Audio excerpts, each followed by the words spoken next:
مسلمانوں، تمہاری عورتوں میں جو بدکاری کا ارتکاب کر بیٹھیں ان پر اپنے لوگوں میں سے 4 شخصوں کی شہادت لو۔ اگر وہ ان کی بدکاری کی گواہی دیں تو ان عورتوں کو گھروں میں بند رکھو یہاں تک کہ موت ان کا کام تمام کر دے، یا اللہ ان کے لیے کوئی اور سبیل پیدا کرے۔ اور جو 2 مرد تم میں سے بدکاری کریں تو ان کو ایذا دو، پھر اگر وہ توبہ کر لیں اور نیکوکار ہو جائیں تو ان کا پیچھا چھوڑ دو۔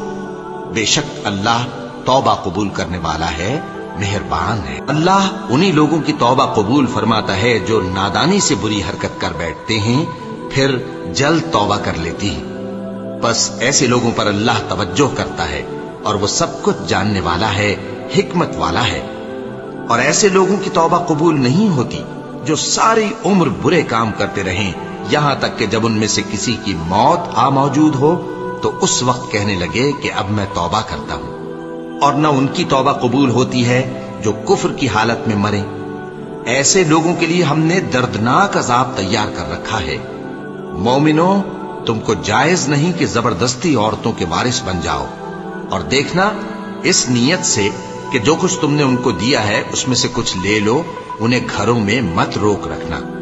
ہاں، اگر وہ کھلے طور پر بدکاری کی مرتکب ہوں تو اور بات ہے، اور ان کے ساتھ اچھی طرح سے رہو سہو۔ پھر اگر وہ تم کو ناپسند ہوں تو عجب نہیں کہ تم کسی چیز کو ناپسند کرو اور اللہ اس میں بہت سی بھلائی پیدا کر دے۔ اور اگر تم ایک عورت کو چھوڑ کر دوسری عورت کرنی چاہو اور پہلی عورت کو ڈھیر سا مال دے چکے ہو تو اس میں سے کچھ مت لینا، بھلا تم بہتان لگا کر اور کھلا گناہ کر کے اپنا مال اس سے واپس لوگے؟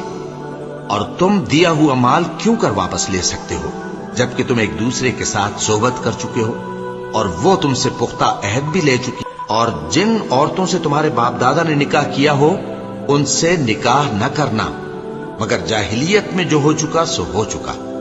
یہ نہایت بے حیائی اور اللہ کی ناخوشی کی بات تھی اور بہت برا دستور تھا۔ تم پر تمہاری مائیں اور بیٹیاں اور بہنیں اور پھوپھیاں اور خالائیں اور بھتیجیاں اور بھانجیاں اور وہ مائیں جنہوں نے تم کو دودھ پلایا ہو اور رضائی بہنیں اور ساسیں حرام کر دی گئی ہیں، اور جن عورتوں سے تم خلوت کر چکے ہو ان کی لڑکیاں جنہیں تم پرورش کرتے ہو وہ بھی تم پر حرام ہیں۔ ہاں، اگر ان کے ساتھ تم نے خلوت نہ کی ہو تو ان کی لڑکیوں کے ساتھ نکاح کر لینے میں تم پر کچھ گناہ نہیں۔ اور تمہارے صلبی بیٹوں کی عورتیں بھی اور 2 بہنوں کا اکٹھا کرنا بھی حرام ہے، مگر جو ہو چکا سو ہو چکا۔ بے شک اللہ بخشنے والا ہے، بڑا مہربان ہے۔ اور شوہر والی عورتیں بھی تم پر حرام ہیں مگر وہ جو قید ہو کر باندیوں کے طور پر تمہارے قبضے میں آ جائیں۔ یہ حکم اللہ نے تم کو لکھ دیا ہے، اور ان محرمات کے سوا دوسری عورتیں تم کو حلال ہیں، اس طرح سے کہ مال خرچ کر کے ان سے نکاح کر لو، بشرطے کہ نکاح سے مقصود عفت قائم رکھنا ہو نہ کہ شہوت پرستی۔ تو جن عورتوں سے تم لطف اندوز ہوئے ان کا مہر جو مقرر کیا ہو ادا کر دو، اور اگر مقرر کرنے کے بعد آپس کی رضامندی سے مہر میں کمی بیشی کر لو تو تم پر کچھ گناہ نہیں۔ بے شک اللہ سب کچھ جاننے والا ہے، حکمت والا ہے۔ اور جو شخص تم میں سے مومن آزاد عورتوں سے نکاح کرنے کا مقدور نہ رکھے تو مومن باندیوں ہی سے جو تمہارے قبضے میں آ گئی ہوں نکاح کر لے، اور اللہ تمہارے ایمان کو اچھی طرح جانتا ہے۔